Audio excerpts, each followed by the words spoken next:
All right, let's just jump right in. The world of AI, man, it is moving at a dizzying pace, right? Every single day there's a new headline, a new tool, a new controversy. But are these all just random events, or is there something bigger going on? Well, that's what we're going to do today. We're going to connect the dots on four seemingly separate news items to uncover a really powerful cycle that's driving, well, pretty much every. So yeah, how fast is AI really moving? It's the question I get all the time, and I'm sure you're wondering it too. Is this all just a bunch of hype, or is something fundamental actually changing? To figure that out, we're going to look at how believe it or not, a scientific paper, a cooking robot, a wild new video tool, and even a government meeting all snap together to tell one single explosive story. And that story looks a little something like this. It really comes down to a simple pattern. First, you get a breakthrough that makes AI way cheaper. Then, that breakthrough unleashes all these incredible new applications in the real world. And then boom, those applications force everyone to scramble and figure out what it all means for society. It's not a straight line, it's a loop. And the crazy part? It's speeding. Okay, first things first. Where does a cycle like this even begin? You might think it starts with some big, flashy product launch, right? But nope, it actually starts somewhere a lot quieter, in the world of research. See, behind all the amazing stuff we're seeing, there's this one core technical breakthrough that's basically pouring gasoline on the fire.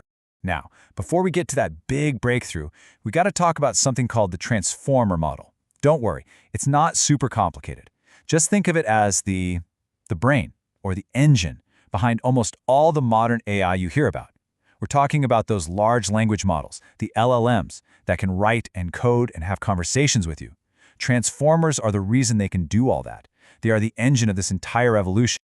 Okay, so you've got this engine, the transformer model, and that brings us to this number, 40%. So some researchers just figured out a new way to make these transformer models work better. And when I say better, I mean they slashed the cost of training them by a massive 40%. And get this, they did it without losing any accuracy.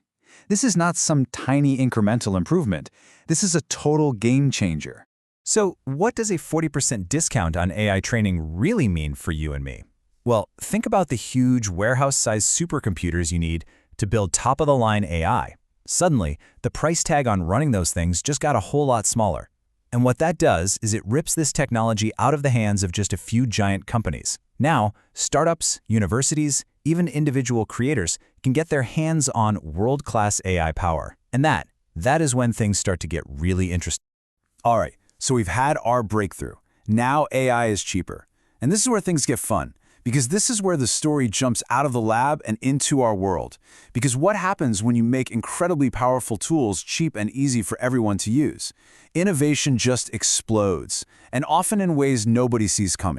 And right now, that explosion is happening in two major places at once. On one hand, you've got AI stepping into the physical world, learning how to, actually touch and move things. But at the same time, it's also getting unbelievably good in the digital world, creating art and videos that, honestly, used to be something only humans could do.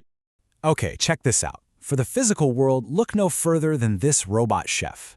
A startup recently unveiled a robot that literally taught itself how to cook by watching YouTube. I'm not kidding. It uses something called imitation learning, which is basically just a fancy way of saying it watches what a person does and then copies it. And we're not talking about making toast here. This thing cooked an entire 5-course meal all by itself. Wild. Meanwhile, at the exact same time, over in the digital world, things are getting even crazier. We're seeing these new AI models that can create video just from text. You just type in a sentence, anything you can imagine, like a drone shot of ancient Rome, and poof, it makes a video. And the quality is getting so good, so fast, that it's getting seriously hard to tell the difference between what's real and what's made by AI. And this really sums up how people are feeling about it. Hollywood is basically split down the middle. They're both excited and really concerned. I mean, on one side, you can see why they'd be excited, right? The creative possibilities for filmmakers and artists are just endless. But on the other side, there's a ton of concern. You've got huge questions about copyright, about the jobs of actors and directors, and maybe most importantly, what happens to the idea of truth when you can create a realistic video of anything. And that brings us perfectly to the third and final part of this cycle, the growing pains. Look, whenever a new technology comes along that's this powerful and this disruptive, it's gonna cause some friction. It's just inevitable. All this incredible progress forces us as a society to face some really tough questions, and we have to do it fast. So you have all this incredible new power, how in the world do you manage the risks? That's the question that governments and regulators everywhere are scrambling to answer right now. I mean, a robot chef is cool, that's one thing. But a tool that can create a perfectly convincing fake video of, say, a world leader? Yeah, that's a whole different ballgame. You absolutely need some rules. And just like that, the pure excitement of all the new applications starts to turn into the serious business of dealing with the consequences. So what are they focusing on?